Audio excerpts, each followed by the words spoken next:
आप जो बोल रहे हैं ना वो सही बात है, मगर इतनी खान करके पैदा करके रखी है कि हमारे समझ में नहीं आ रहा कि पहल कहां से की है।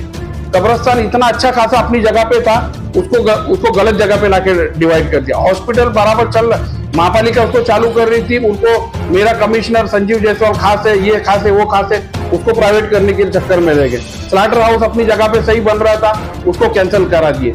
उसके बाद में गर्ल्स हॉस्टल बना रहा था, उसको कर दिया। तो यहाँ का जो स्थानिक आमदार है ना, उसने काम अच्छे नहीं किए, बल्कि ये काम बिगाड़ दिए। ये काम अच्छे करने में काफी टाइम जाएगा। दूसरी बात मोइन भाई, जो तुम्हारे सवाल का जवाब दे रहा हूँ, अगर इतने विकास किए ना तो मुमरा का कोई भी अच्छा सा नगर सेवक, मैं कोई छोटा मोटे की बात नहीं कर रहा हूँ, क्योंकि आमदार साहब तो बैठेंगे नहीं, मैं उनके सामने प्रेस कॉन्फ्रेंस में बैठना बताता हूँ और कम से कम 8 चीजें ऐसी बताता हूँ जिसके ऊपर जितेंद्र आवाड साहब ने पिछले 10 साल से वो बोल रहे हैं मगर काम नहीं कर रहे हैं। और सबसे अच्छा विकास अगर जितेंद्र आवाड ने किया है तो बहुत एक अच्छा विकास किया है, वो टॉरेंट लाके किया है। इससे अच्छा कोई बड़ा विकास नहीं है।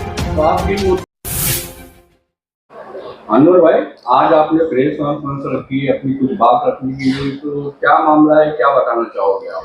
अस्सलाम वालेकुम, नमस्कार। आज जो मुमरा का सबसे अहम मुद्दा है अभी बारिश के अंदर, वो है MM वैली का कब्रिस्तान। अभी बीच में काफ़ी टाइम आवाड साहब बोले कि इन लोग के पास कोई मुद्दे नहीं है तो उठ सूट के सब कब्रिस्तान के पास जाते, मगर मेरे ख्याल से ये 10-15 दिन के अंदर वहाँ पे जो क्लिप बनी और जो किसी ने वायरल की, न्यूज़ नहीं बनी, उसकी क्लिप बनी, तो वो कोई मौलाना थे। उसके बाद में परसों के दिन एक देखा क्लिप थी, वो भी आम आदमी ने बनाया था। और कल मैंने एक देखा, उसके अंदर वो एक शख्स पानी निकाल रहे हैं, यानी 6 फुट की कब्रिस्तान है, 5 फुट की, उसके अंदर वो 4 फुट तो पानी लगा हुआ है। तो मेरे को बहुत अफसोस के साथ बोलना पड़ता है, और इसके लिए करके मैं आज आयुक्त के पास गया था और ये लेटर दिया उनको कि वो कब्रिस्तान तत्काल बंद करो, और हमको इमरजेंसी में जो मुमरा बाईपास 32 नंबर वार्ड के अंदर, राजू अंसारी के वार्ड के अंदर जो कब्रिस्तान है उसको जल्द से जल्द चालू करो, और वो कब्रिस्तान बंद करो जब तक उसके जो भी लेवल है, रोड की लेवल से 5 से 6 फुट की जमीन ऊपर भरनी करने के बाद वो कब्रिस्तान चालू करो। देखो मोइन भाई, हम लोग जो किसी की भी मैयत, गरीब की हो या अमीर की हो, मैयत को नहलाने के, पाक साफ करने के बाद में इतर वगैरह लगाने के बाद अच्छे से दफन किया जाता है। मगर वो उन लोग वहाँ पे लाओ भूसा दो गोनी, लाओ पत्ते झाड़ के, तो ये करके नहीं होता। और अच्छा, वो बारिश का पानी भी है तो ठीक है, समझ में आता है कि बारिश में आता है। वो गटर का पानी, बदबूदार पानी है, उसके अंदर दफन करने का। और सिस्टम क्या बना के रखी है मुमरा के, मालूम है? अमृत नगर की ये बाजू की जो मैयतें है वो MM वैली और कौसा कब्रिस्तान में दफन हुई, और अमृत नगर के वो बाजू की जितनी मैयत है वो अमृत नगर दरगाह कब्रिस्तान में हुई है। तो मतलब ये बाजू के लोग तो और कोई चारा ही नहीं है, क्योंकि कौसा कब्रिस्तान जो गांव का है वहां पे सिर्फ गांव वालों को दफन किया जाता है और किसी को देते नहीं उन लोग। तो मुमरा के ये बाजू के लोग हैं, उनके लिए कोई चारा नहीं है सिवाय वो कब्रिस्तान के, MM वैली के कब्रिस्तान पे, और आदमी न चाहते हुए भी वही दफन कर रहे हैं। अभी बीच में मैंने न्यूज देखा था, हमारे कोकन के कुछ लोग थे, बोले कि यहाँ से हम लोग है ना, भले 20,000 रुपये खर्चे हो जाते हमारे, हम लोग अपने गांव में चिपलून महाड़ साइड में वहां जाके दफन करते, बोले गटर के पानी के अंदर क्या दफन करने। तो इसके लिए मैंने प्रशासन से भी और खासदार साहब को भी मैं लेटर दे रहा हूँ, और मैंने अभी आयुक्त को लेटर दिया हूँ कि ये कब्रिस्तान बंद करो और जल्द से जल्द ये कब्रिस्तान तुम चालू करो। ये कब्रिस्तान रेडी है, खाली दफन करने का है, मगर बाईपास के पास। ये मेरे को जहां तक याद है 2007 के अंदर ये कब्रिस्तान को नादिर भाई चरनीपाड़ा से स्टार्ट किया था काम इन्होंने, और वो बाद में उनसे कुछ पैसे जमा नहीं हुई तो उन्होंने वो ट्रस्ट को दिया। ट्रस्ट के बाद में क्या हुआ, अभी तक वो कब्रिस्तान चालू नहीं हुआ। तो मैं महापालिका को ये कहना चाहता हूँ कि वो कब्रिस्तान जल्द से जल्द चालू करो।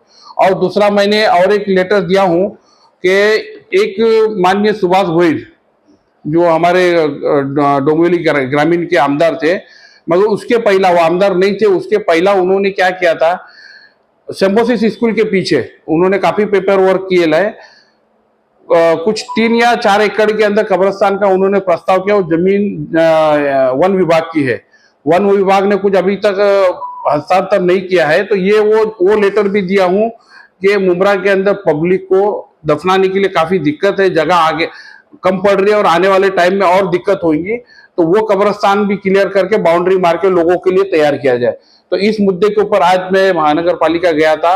और तीसरा मुद्दा एक ये है कि बीच में आप ही पत्रकार लोगों ने एक मुद्दा उठाए थे कि दोपहर के टाइम पे मुंब्रा में ट्रैफिक वाला एक भी नहीं रहता है।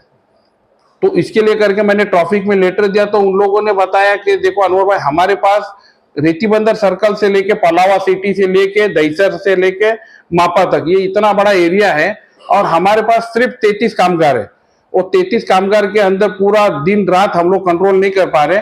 तो हमारी आपसे निवेदन है कि आप मुख्यमंत्री से और खासदार साहब से निवेदन करो कि हमको कर्मचारी बढ़ा के दो। तो मैंने वो खासदार साहब को भी और मुख्यमंत्री साहब को भी लेटर दिया हूँ कि कर्मचारी बढ़ा के मुंब्रा के अंदर ट्रैफिक वाले के संख्या बढ़ाई जाए। और सबसे अहम मुद्दा महापालिका का, मैंने आज से 2 महीना पहला ये जब आचार संहिता थी, तो आचार संहिता के अंदर मैंने मुंब्रा सेवाभावी फाउंडेशन के जरिए एक लेटर दिया था कि जो कुछ शौचालय मुंब्रा के अंदर नई आई है तो वो शौचालय जल्द से जल्द चालू की जाए। मगर महापालिका ने ऐसा, मतलब महापालिका है ना, ये देखो उन्होंने जवाब दिया है कि हाँ ये हमारे पास नहीं है, मुंब्रा प्रभाग समिति का, ये बोले घन कचरा विभाग के पास है। घन कचरा विभाग वाले के पास गए तो बोले हमको उन लोग ने हस्ताक्षर नहीं किया। तो ये 1.5 साल से जो टॉयलेट आई है वो टॉयलेट सड़ रही है, टूट रही है, मगर महापालिका उसके ऊपर ध्यान नहीं दे रही और एक दूसरे के ऊपर इन लोग डाल रहे हैं।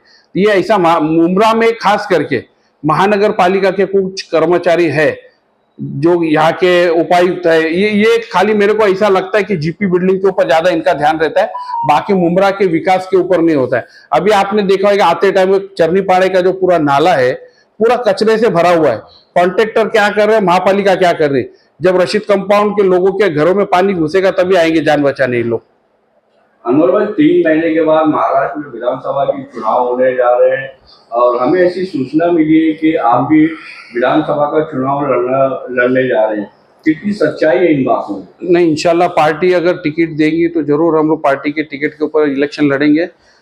और जो भी मुंब्रा की समस्या है, जो समस्या थी नहीं मुंब्रा में, वो समस्या को तैयार किया गया पिछले 15 सालों के अंदर।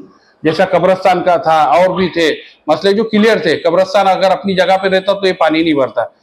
कब्रिस्तान को वो जगह पे लाके छोड़ा जहां दलदली जमीन है और जहां पे बाजू में पानी जो ड्रेनेज का फिल्टर का प्लांट है उसके बाजू में लाके टॉयलेट का पानी वो सब कब्रिस्तान में आ रहा है। वही पानी नीरज के कब्रिस्तान में आ रहा है, तो उसके बाजू में लाने की क्या जरूरत थी? और जो असल कब्रिस्तान था वो अपने खास जो लेफ्ट राइट में रहते उनको दे दिया बिल्डिंग बनाने के लिए। अनवर भाई, जिस सरकार में अपने शिवसेना के यहाँ से खासदार है, यहाँ के मुख्यमंत्री है, फिर भी आपको इतनी लेटरबाजी करना पड़ रहा है, लोगों के पास दर जाकर आपको रिक्वेस्ट करना पड़ रहा है, तो आप खासदार साहब से और हमारे मुख्यमंत्री साहब से क्यों नहीं डायरेक्ट बात कर? मैं वही बात कर रहा हूँ, क्यों आप जो बोल रहे हैं ना वो सही बात है, मगर इतनी घान करके पैदा करके रखी है कि हमारे समझ में नहीं आ रही कि पहल कहां से किए। कब्रिस्तान इतना अच्छा खासा अपनी जगह पे था, उसको गलत जगह पे लाके डिवाइड कर दिया। हॉस्पिटल बराबर चल रहा, महापालिका उसको चालू कर रही थी, उनको मेरा कमिश्नर संजीव जायसवाल खास है, ये खास है, वो खास है, उसको प्राइवेट करने के चक्कर में रह गए। स्लाटर हाउस अपनी जगह पे सही बन रहा था, उसको कैंसिल करा दिए। उसके बाद में गर्ल्स हॉस्टल बना रहा था, उसको कर दिया। तो यहाँ का जो स्थानिक आमदार है ना, उसने काम अच्छे नहीं किए, बल्कि ये काम बिगाड़ दिए। ये काम अच्छे करने में काफी टाइम जाएगा और हमको मुख्यमंत्री और खासदार का ही सहारा है जो हम कर सकते। बाकी महानगर पालिका तो मुंब्रा की तरफ ध्यान ही नहीं दे रही। 2 साल से जो मुद्दे चल रहे हैं, 2 साल से जो आप लोगों का विवाद चल रहा है, आपसी विवाद चल रहा है, उससे पहले तो साथी में थे, उन्हीं के साथी में थे, तो उस टाइम पे आप लोगों ने क्यों नहीं आवाज उठाई? मैंने काफी टाइम आवाज उठाई, मगर मुझे भी वरिष्ठों से ये बोला गया कि वो अपने साथ में है, अनवर भाई नहीं कर सकते हम। ये मेरे को वरिष्ठ के जवाब मिले थे। मैं ऐसा नहीं कि हमारे साथ में तो मैं चुप बैठ जाता हूँ ना, मैं उस टाइम भी पत्र व्यवहार कर रहा था, तो मेरे को बोला गया कि अपने साथ में सरकार के अंदर है, हम उनके साथ उनके खिलाफ नहीं जा सकते। मगर जब अभी इनकी युति टूट गई है तो मैं जो पहला कर रहा था वही अभी कर रहा हूँ। और दूसरी बात मोइन भाई, जो तुम्हारे सवाल का जवाब दे रहा हूँ, अगर इतने विकास किए ना तो मुंब्रा का कोई भी अच्छा सा नगर सेवक, मैं कोई छोटा मोटे की बात नहीं कर रहा हूँ, क्योंकि आमदार साहब तो बैठेंगे नहीं, मैं उनके सामने प्रेस कॉन्फ्रेंस में बैठना बताता हूँ और कम से कम 8 चीजें ऐसी बताता हूँ जिसके ऊपर जितेंद्र आवाड साहब ने पिछले 10 साल से पिछले 10 साल से वो बोल रहे हैं मगर काम नहीं कर रहे हैं। और सबसे अच्छा विकास अगर जितेंद्र आव्हाड ने किया है तो बहुत एक अच्छा विकास किया है, वो टॉरेंट लाके किया है। इससे अच्छा कोई बड़ा विकास नहीं है। तो आप किन मुद्दों को लेके मतलब चुनाव में उतरने की मतलब आपने मन बनाया विधानसभा? मेरे पास कम से कम 8 से 10 ऐसी चीजें हैं जिसके जैसा कि एक तो पहला टॉरेंट है। टॉरेंट मुमरा से जाना चाहिए, नहीं तो मुमरा को जैसा भिवंडी को बर्बाद किया उसके ऊपर। उसके बाद में जो यहाँ का स्लाटर हाउस है, यहाँ का जो कचरा विभाग है, ऐसे दर्जनों मुद्दे हैं जो अब मैं अभी पूरा खोल के आपको नहीं बताना चाहूंगा। इसके ऊपर ही हम चुनाव लड़ेंगे।